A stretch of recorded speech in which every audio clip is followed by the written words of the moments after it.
मैंने आपको पार्टनरशिप में एडमिशन, रिटायरमेंट, डेट सबकी वीडियोस बना के भी आप लोगों को दिखाई है। आप लोगों ने वीडियोस देखी होंगी, उसमें लोन अकाउंट भी हमने बनाया था अभी ना, और लोन अकाउंट में किस तरीके से हम लोन अकाउंट को सॉल्व करते हैं वही मैंने बहुत अच्छे से एलैबोरेट करने की कोशिश करी है।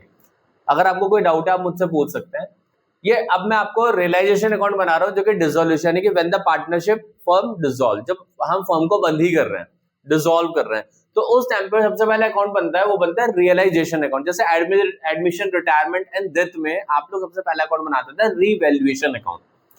अब हम बनाएंगे डिसोल्यूशन अकाउंट। ए डिसोल्यूशन में हमने जो लायबिलिटीज लिखी थी बैलेंस शीट में, जो पुरानी बैलेंस शीट है, वो लायबिलिटीज ट्रांसफर होकर यहाँ पर आ जाती हैं और एसेट्स ट्रांसफर होकर यहाँ पे आ जाते हैं। लेकिन लायबिलिटीज में से कैपिटल अकाउंट ट्रांसफर नहीं होती, बाकी कुछ और आइटम है वो भी ट्रांसफर नहीं होते हैं, आपको पता चलेगा, मैं कराऊंगा।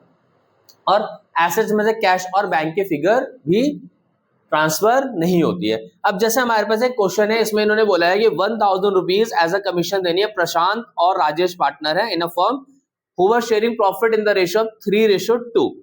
यहाँ पे बोले कि Prashant were deputed to realise the assets and to pay the liabilities, he was paid 1000 in commission for his services. यानी कि प्रशांत ये सब बेचने वगैरह में हमारी हेल्प कर रहा है, तो हम उसे 1000 रुपए एज अ कमीशन पे ऑफ कर रहे हैं। तो यहाँ पे हम देखेंगे लायबिलिटीज में मेरे पास है क्रेडिटर। ओके, तो सबसे पहले लायबिलिटीज जो है मेरे पास, लायबिलिटीज मेरी ट्रांसफर हो जाएगी। लायबिलिटीज इस साइड पे होती है तो मेरी यहाँ पे ट्रांसफर हो जाएगी। तो यानी कि क्या क्या है मेरे पास, क्रेडिटर है मेरे पास, और क्रेडिटर्स कितने हैं मेरे पास, क्रेडिटर्स मेरे पास है 80,000 रुपीज, 80,000 रुपीज। क्रेडिटर के बाद हम बात करेंगे मिसेस प्रशांत लोन। अगर यहाँ पे प्रशांत जो पार्टनर है उसका लोन होता तो वो ट्रांसफर नहीं होता, उसको हम बाद में पे ऑफ कर देंगे। लेकिन मिसेस एक्सटर्नल लायबिलिटी है तो हम मिसेस प्रशांत का लोन भी यहाँ पे ट्रांसफर करेंगे, यानी कि मिसेस प्रशांत लोन, उसकी वाइफ का लोन है और इनका लोन है 40,000 रुपीज, 40,000 रुपीज। उसके बाद राजेश का लोन है, राजेश का लोन नहीं आएगा क्योंकि राजेश इज अ पार्टनर। उसके बाद है investment fluctuation reserve, investment fluctuation reserve बेटा आएगा आपके पास, जो कि है मेरा 8,000 रुपीज। इसके बाद कैपिटल्स है, कैपिटल्स नहीं आएगी, और कोई लायबिलिटीज होती वो भी यहाँ पे ट्रांसफर हो जाती। उसके बाद हम बात करेंगे लायबिलिटीज में, सॉरी एसेट्स में। तो एसेट्स में मेरे पास बिल्डिंग है, तो यहाँ पे आपके पास आगे बिल्डिंग, और बिल्डिंग है आपकी 1,20,000। उसके बाद आपके पास इन्वेस्टमेंट है, तो यहाँ पे इन्वेस्टमेंट आपके पास आ गई है कितनी, 30,600 रुपीज। उसके बाद डेटर है, डेटर को मैं चाहूं तो अगर मैं यहाँ पे डेटर के पूरी फिगर लिखूंगा तो मुझे प्रोविजन फॉर डाउटफुल डेट अगर है तो यहाँ लिखना पड़ेगा, लेकिन प्रोविजन फॉर डाउटफुल डेट को नहीं लिखने का भी हो कर सकते हैं हम। अगर मैं डेटर में से प्रोविजन फॉर डाउटफुल डेट को माइनस करके जो फिगर आ रहा है मेरा, दैट इज 67,400 को लिखूं तो मेरे को माइनस करने की जरूरत नहीं पड़ेगी। उसके बाद हमारे पास है यहाँ पे कैश, कैश हमारे पास आता नहीं। प्रॉफिट एंड लॉस अकाउंट जो कि राइट ऑफ होता है वो भी हमारे पास नहीं आता। फिर है गुडविल जो कि 4,000 रुपए। गुडविल भी अभी तक आप लोगों ने गुडविल को राइट ऑफ करा था एग्जिस्टिंग को, बट अभी हम ट्रांसफर करेंगे क्योंकि बिक रही है और हो सकता है हमारी गुडविल भी बिक जाए। आ रही है बच्चों मेरी बात समझ में। इसके बाद एडजस्टमेंट बोली कि प्रशांत एग्री टू पे हिज वाइफ लोन। प्रशांत ने बोला कि उसकी वाइफ का लोन वो पे कर देगा। अगर कोई पार्टनर लायबिलिटीज पे करता है तो इस साइड पे आएगा, टू साइड पे, और अगर कोई पार्टनर्स कोई एसेट्स लेके जाता है तो हम उसके अकाउंट से पैसा काटते हैं तो वो आता है हमारा बाई साइड पे। जैसे यहाँ पे बोला प्रशांत एग्री टू पे हिज वाइफ लोन, प्रशांत ने बोला कि मैं अपनी वाइफ को लोन दे दूंगा, तो यहाँ पर आ गया टू प्रशांत कैपिटल अकाउंट, और यहाँ पर आ गया वाइफ लोन। कितना था उसकी वाइफ का लोन, प्रशांत की वाइफ का लोन था 40,000 रुपीज, 40,000 रुपीज। उसके बाद हमारे पास यहाँ पे था डेटर वर रियलाइज 6,000 रुपीज। यहाँ पे मैं 2-3 लाइन छोड़ रहा हूं, अगर कोई एसेट लेके गया होगा तो उसको लिख दूंगा यहाँ पे, वरना सीधा आप यहाँ पे लिख सकते हैं बाय बैंक अकाउंट और एसेट्स रियलाइज। तो यहाँ पे बोला इन्होंने कि डेटर रियलाइज हो रहा है 60,000 का, तो यानी कि डेटर्स मेरे बिक चुके हैं 60,000। ये अमाउंट अंदर ही लिखेगा, इसके पीछे कारण है क्योंकि टोटल करके हम उसको बैंक में डायरेक्टली लिख सकते हैं, पोस्ट कर सकते हैं। उसके बाद हमारा Rajesh took all investment 27,000, Rajesh लेके चला गया। तो यहाँ पे 2-3 लाइनें छोड़ के मैं लिख रहा हूं बाय राजेश कैपिटल, इसलिए मैं ऊपर 2-3 लाइन छोड़ रहा था, बट कोई बात नहीं। राजेश क्या लेके चला गया, इन्वेस्टमेंट लेके चला गया 27,000, इन्वेस्टमेंट जो थी मेरी कितने रुपए की थी इन्वेस्टमेंट 30,600 की, जो कि राजेश पूरी इन्वेस्टमेंट 27,000 रुपए की लेके चला गया। हमको इसमें मतलब नहीं होता हमें फायदा हो रहा है नुकसान हो रहा, हमारी वैल्यू जो जा रही है वो कितने में जा रही है, यही से हमें फर्क पड़ता है, वही हम इसमें लिखते हैं। सस्ती जा रही महंगी जा रही डजंट मैटर। उसके बाद बिल्डिंग रियलाइज 1,52,000, तो यहां पर आ गया मेरा बिल्डिंग 1,52,000 रुपीज। उसके बाद बोला creditor payable after 2 month they were paid immediately 10% discount, यानी कि क्रेडिटर्स को पे करना था मुझे 2 महीने के बाद और उनको मैंने इमीडिएटली पे कर दिया, तो मुझे 10% का क्या मिल गया बच्चों, डिस्काउंट मिल गया। तो क्रेडिटर्स कितने थे मेरे पास 80,000 रुपीज की, तो मैं यहाँ पे पे कर रहा हूं टू बैंक अकाउंट,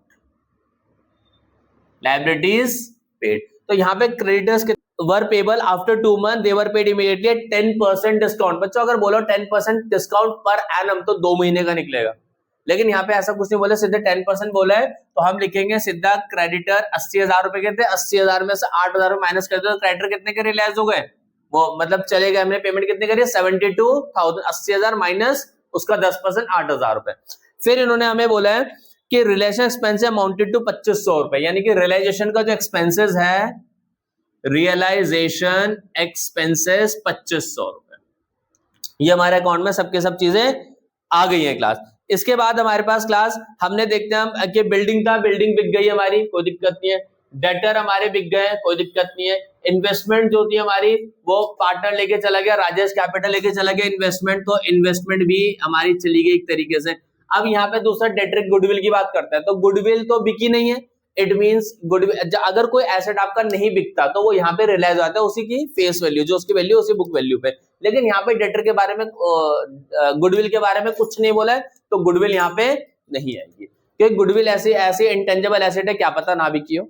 आ रही मेरी बात समझ में, तो यहाँ पे गुडविल नहीं आएगी। और लायबिलिटीज भी आप चेक करेंगे, क्रेडिटर आ गया, मिस्टर प्रशांत का लोन मैंने दे दिया, आईएफआर आपको पता है आईएफआर पार्टनर्स में बढ़ता है, बट यहाँ पे ट्रांसफर होता है, आईएफआर का हम कुछ नहीं करेंगे, ठीक है। ये सारी के सारी अमाउंटें मेरे पास आ चुकी है, इन्वेस्टमेंट आ गई, सबके सारे के सारे आपके एसेट्स आ चुके हैं, ठीक है, और यहाँ पे कुछ नहीं आने वाला। लेकिन मैंने शुरू में आपको बोलता है कि प्रशांत को बोला था हमने कि प्रशांत सारे के सारे काम कर रहा है, तो प्रशांत को हम कितने रुपए देंगे, प्रशांत को हम उसकी कैपिटल अकाउंट में 1,000 रुपए ट्रांसफर करेंगे। बच्चों आ रही है मेरी बात समझ में।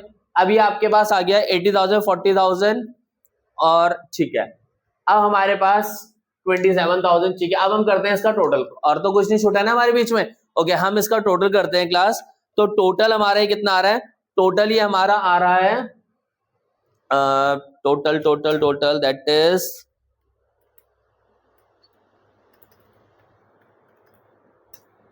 हमारा आ रहा है 3,67,000। कितना आ रहा है टोटल, ये 3,67,000 रुपीज और 3,67,000 दोनों साइड लिखे, इन सबको प्लस करेंगे और इसमें से क्या कर देंगे, माइनस कर देंगे, तो मेरा आ रहा है 29,500। 29,500। अगर ये वाली साइड ज्यादा है तो it means it's a profit, otherwise ये वाली साइड ज्यादा है तो लॉस हो जाएगा। तो यहां पर आ जाएगा टू गेन ऑन रियलाइजेशन, जो भी रिलेशन मुझे फायदा हुआ है वो यहां पर आ जाएगा। कौन कौन पार्टनर थे मेरे, पी एंड आर। और बच्चों आपको रेशियो बांटना आता है ये, यानी कि 29,500 मल्टीप्लाई बाय रेशियो कितने थे मेरे 3:2, यानी कि मल्टीप्लाई बाय 3/5 मल्टीप्लाई बाय 2/5, तो जो मेरा ये बट रहा है वो कितना कितना आ रहा है मेरा 17,700 और उसके बाद 11,800 रुपए। ये आप लोग को मेरी बात समझ में आई। अब देखिए क्लास, यहाँ पे मैं फिर से एक बार आपको शॉर्ट में इलेबोरेट कर देता हूं कि जितनी भी लायबिलिटीज है लाइक क्रेडिटर, मिसेस प्रशांत लोन, आईएफआर, वो सब कुछ चीज यहाँ पर आ जाएगी। अगर किसी पार्टनर ने लोन लिया है या दिया है, पार्टनर का लोन यहाँ पे ट्रांसफर नहीं होता। ऐसा भी होता है कि पार्टनर का लोन लायबिलिटीज में भी और ऐसा भी होता है पार्टनर्स का लोन एसेट्स में भी। अगर लायबिलिटीज में है जिस तरह से यहाँ पे था, तो यानी कि उसको हमने लोन दिया है, और अगर उससे हमने लोन लिया है, और अगर एसेट्स में होता है तो उसको हमने लोन दिया है, वो हमारे लिए फायदा होता है। तो यहाँ पे ये ट्रांसफर हो चुका है, इसका अमाउंट भी आ चुका है आपके पास। एसेट जी मैंने सारे ट्रांसफर कर दिया, उसका अमाउंट भी आपके पास आ गया। कैपिटल ट्रांसफर नहीं करेंगे और यहाँ पर कैश और बैंक ट्रांसफर नहीं करेंगे बच्चों। फिर जो जो मेरे एसेट बिके, डेटर बिका, बिल्डिंग बिकी, मैंने यहाँ पे लिख दिया। अगर यहाँ पे सपोज तो बिल्डिंग के बारे में मुझे कुछ नहीं बोला होता तो मैं बिल्डिंग की वैल्यू एज इट इज लिख देता। अगर मुझे इन्वेस्टमेंट के बारे में कुछ नहीं बोला होता कि राजेश लेके गया, तो मैं इन्वेस्टमेंट की वैल्यू भी यहाँ पे एज इट इज लिख देता। आ रही है बच्चों मेरी बात? और अगर इसी तरीके से क्रेडिटर के बारे में कुछ नहीं बोला होता तो मैं क्रेडिटर की वैल्यू भी एज इट इज 80,000 रुपए लिख देता। बट यहाँ पे क्रेडिटर 80,000 रुपए, लेकिन मुझे 10% डिस्काउंट मिला, दैट इज 72,000 रुपीज। उसके बाद इन दोनों को प्लस करके यहाँ पे लिखना था, तो कितना 0 0 5 4 74,500, और इन दोनों को प्लस करके हम यहाँ पे लिख देंगे 0 0 0 दैट इज 2,12,000 रुपए। इनको प्लस करके यहाँ पे लिख दिया और इनको प्लस करके यहाँ पे लिख दिया। ये मैंने क्यों लिखा? क्योंकि जब मैं कैश अकाउंट बनाऊंगा तो जब मेरे एसेट रियलाइज्ड होंगे, क्या होंगे? मेरे एसेट रियलाइज्ड होंगे, तो मेरे पास पैसा आया है, तो मैं कैश अकाउंट में टू साइड में इस पूरी फिगर को लिख दूंगा। आ रही है मेरी बात समझ में? और लायबिलिटीज में बाय साइड में इस कैश अकाउंट में बाय साइड में इस पूरी फिगर को लिख दूंगा कि मैंने इतना पैसा दिया है। आ रही है बच्चों मेरी बात समझ में? तो जो पैसा कैश अकाउंट में जो पैसा आता है वो टू साइड में, जो जाता है बाय साइड में, वो फिगर मुझे यहीं से मिल जाएगी। उसके बाद मैंने इसका टोटल करा जो कि इतना आया, फिर मैंने इसका टोटल दोनों साइड लिख करके सबको माइनस कर दो, मेरे पास इतना फिगर है जो कि मैंने 3:2 में बांट दिया क्लास। आ रही है बच्चों मेरी बात समझ में? Thank you class.